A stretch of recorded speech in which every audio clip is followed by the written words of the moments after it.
Bismillahirrahmanirrahim. Assalamualaikum warahmatullahi wabarakatuh. Waalaikumsalam warahmatullahi wabarakatuh.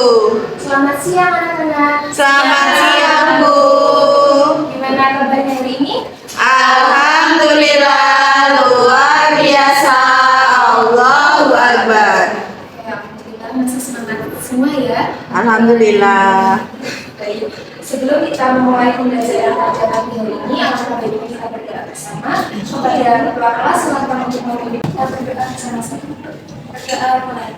Bismillahirrahmanirrahim. Raditu billahi rabba wa bil islami dina wa bi Muhammadin nabiyya wa rasulah. Rabbi zidni ilman warzuqni fahman. Amin ya rabbal alamin. Oke, alhamdulillah. Kemudian Ibu akan menuliskan amanah. Yang pertama ada Mbak Aisyah, kemudian Mbak Agus Alhamdulillah, kemudian ada Mbak Ida Naura dari Alhamdulillah, masuk semua ya. Jadi hari ini kita akan mempelajari tentang soil and sustainability. Ada yang tahu artinya soil itu apa? Tanam. Life itu hidup. Oke, jadi kita akan mempelajari tentang tanah dan juga sekarang Ibu ada pertanyaan nih. Apa yang akan terjadi ketika pohon itu ditebang secara berlebihan? Apa yang akan terjadi pada tanah itu? Tanahnya tidak bisa. Oke, seperti gambar ini karena biji, ini terkena. Nah, oke. Jadi kita akan mengupas kenapa kok bisa terjadi dua bencana seperti ini. Nah, kita masuk. Jadi tujuan pembelajaran kita pada siang hari ini yang pertama itu agar kita bisa mengetahui gimana sih proses pembentukan dari tanah. Kemudian tentunya tanah itu memiliki jenis-jenisnya dan juga nanti ada fungsinya. Kemudian biar kita juga tahu sebenarnya peran tanah untuk kehidupan dan juga ekosistem itu bagaimana. Kemudian untuk menganalisis, misalnya kalau kita nggak sayang sama lingkungan, itu nanti apa yang akan terjadi pada tanah? Apakah bakal tanah rusak atau nanti bisa terjadi bencana seperti di slide pertama tadi.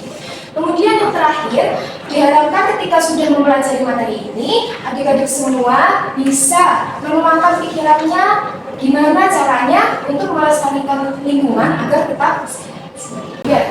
Apa sih yang dimaksud dengan tanah? Jadi, tanah itu adalah lapisan permukaan bumi yang terbentuk dari campuran batuan yang melaku, kemudian bercampur dengan air, udara, dan juga sisa-sisa makhluk hidup atau yang biasa disebut dengan humus.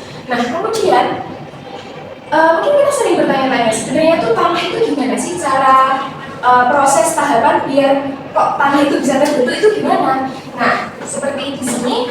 Jadi nanti itu batuan akan melaku karena cuaca. Jadi kan cuaca ada dingin dan juga ada panas. Dan kemudian ketika melaku karena cuaca ini, batuan akan pecah menjadi serbuk.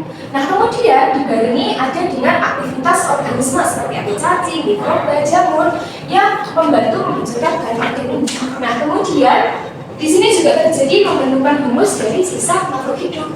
Nah, pencampuran lapisan menjadi tanah yang subur dan mampu mendukung kehidupan. Jadi kan ini nanti ada batuan, kemudian ada aktivitas organisme, kemudian ada pembentukan humus. Nah, jadinya itu nanti mereka akan bercampur jadi satu dan akhirnya bisa menjadi lapisan tanah. Nah, kemudian di sini ada jenis-jenis tanah. Di sini ada humus, tanah liat, tanah pasir, terus tanah gambut dan juga tanah vulkanik. Yang pertama ada tanah humus. Tanah humus itu biasanya subur dan kaya akan organiknya. Kemudian kalau tanah liat itu halus dan bisa menahan air. Misalnya kalau kita mau bikin biji kan biasanya dari tanah liat, yang mana itu nanti bisa mengental, jadinya dia itu tahan oleh air, jadi dia bisa menjadi sebuah biji. Kemudian di sini ada tanah pasir yang biasanya kita temuin di sekitar kita. Biasanya itu kasar dan juga cepat meresap air. Nah, kemudian di sini ada tanah gambut. Nah, tanah gambut ini memiliki pH asam dan juga memiliki banyak bahan organik basahnya. Kemudian terakhir ada tanah vulkanik. Tanah vulkanik ini biasanya kaya akan mineral dan juga tingginya sedang subur. Nah, kemudian sebenarnya apa sih peran tanah untuk kehidupan? Tentunya kalau tumbuhan itu untuk tempat tumbuh, sumber mineral dan juga air. Yang mana air kan tersimpan di dalam tanah. Nah, nanti tanah itu akan mengalurkan airnya ke tumbuhan dan tumbuhan nanti bisa melakukan proses fotosintesis. Kemudian di sini untuk hewan bisa untuk tempat hidup dan juga tempat berlindung seperti ular, seperti cacing. Nah, kemudian untuk manusia tentunya bisa untuk tempat tinggal. Kalau misalnya nggak ada tanah, kita nggak bakal bisa bekerja di atas tanah. Nah, kemudian yang di sini untuk ekosistem seperti yang sudah dijelaskan tadi bahwa ini bisa menjaga siklus dan juga keseimbangan lingkungan. Misal nih, nggak ada tanah, nanti kemudian nggak ada yang mengalurkan air ke tumbuhan. Jadi tumbuhan tidak bisa melakukan proses fotosintesis. Jadinya tumbuhan tidak akan bisa menghasilkan O2 atau oksigen dan juga tidak bisa menyerap karbon dioksida. Nah, hal tersebut bisa merusak keseimbangan lingkungan. Yang mana kalau kita terlalu banyak karbon dioksida itu nanti akan menjadi pencemaran udara.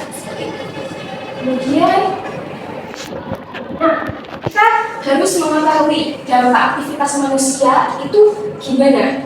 Yang pertama, misalnya kalau penebangan liar itu bisa menimbulkan banjir. Kemudian pertanian intensif atau kimia yang berlebih karena mereka menggunakan bahan kimia yang berlebih tentunya bisa merusak kesehatan tanah. Kemudian ada penambangan dan juga pembangunan, jadi bisa menghilangkan lapisan subur. Kemudian pembuangan limbah tentunya bisa membuat tanah itu tercemar seperti gambar yang di sini. Ini ada longsor, ada banjir, ini tanahnya jadi retak. Kemudian ini karena terlalu banyak limbah yang terbuang di atas tanah.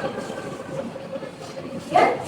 Nah, gimana caranya agar kita bisa menjaga tanah ini tetap sehat sehingga lingkungan kita juga tetap sehat? Yang pertama, tentunya kita harus reboisasi atau berhijau tadi. Jadi adik-adik bisa nih menanam pohon-pohon di depan rumah adik-adik biar tetap menjaga kesuburan tanahnya. Kemudian bisa membangun terasering, yang mana terasering ini bisa menahan curah hujan, jadinya airnya itu nggak langsung masuk ke pemukiman warga, jadinya nanti bisa masuk ke terasering yang sudah dibangun tadi. Kemudian bisa menggunakan mulsa dan penutup tanah seperti ini, seperti plastik ini. Nah, ini bisa juga untuk menjaga kesuburan tanah. Kemudian yang terakhir ada pertanian organik, yang mana kita jangan terlalu menggunakan zat-zat yang mengandung kimia agar tidak rusak lapisan tanah. Di sini Ibu akan membagi ke adik-adik semua tentang berita, dan di sini nanti adik-adik silahkan untuk membaca beritanya terlebih dahulu.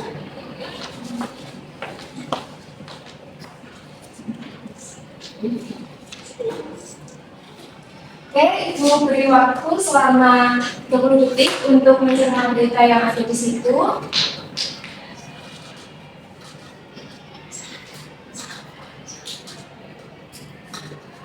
Oke, sudah selesai? Sudah. Nah, ini tadi kan adik-adik sudah membaca berita. Nah, kemudian di sini ada pembagian kelompok. Silakan untuk bisa bergabung ke kelompoknya masing-masing. Nah, melalui pembelajaran kita hari ini dapat kita simpulkan, bisa dibaca dulu. Tanah merupakan bagian yang sangat penting dalam kehidupan, di mana tanah berfungsi untuk menjaga keseimbangan ekosistem agar tetap sehat. Maka dari itu, upaya pelestarian tanah harus selalu dilakukan agar tidak terjadi bencana-bencana yang bisa merugikan makhluk hidup. Nah, dari pembelajaran hari ini itu tentunya penting banget untuk kita sebagai manusia yang sadar akan peran kita terhadap lingkungan itu untuk menjaga lingkungan agar tetap sehat. Karena seperti yang sudah dituliskan, yang Ibu berikan ke adik-adik semua itu beritanya misal kayak banjir Sumatera kemarin itu adanya deforestasi atau adanya pembunuhan hutan. Jadi kan pohonnya itu udah nggak bisa menyerap air yang ada di tanah jadinya air yang keluar dan meluap hingga ke pemukiman warga sehingga bisa terjadi banjir. Nah, maka dari itu untuk kita semua mari untuk tetap menjaga lingkungan agar tetap baik. Mungkin kurang lebihnya dari itu. Maaf. Sekian. Assalamualaikum warahmatullahi wabarakatuh. Waalaikumsalam warahmatullahi wabarakatuh.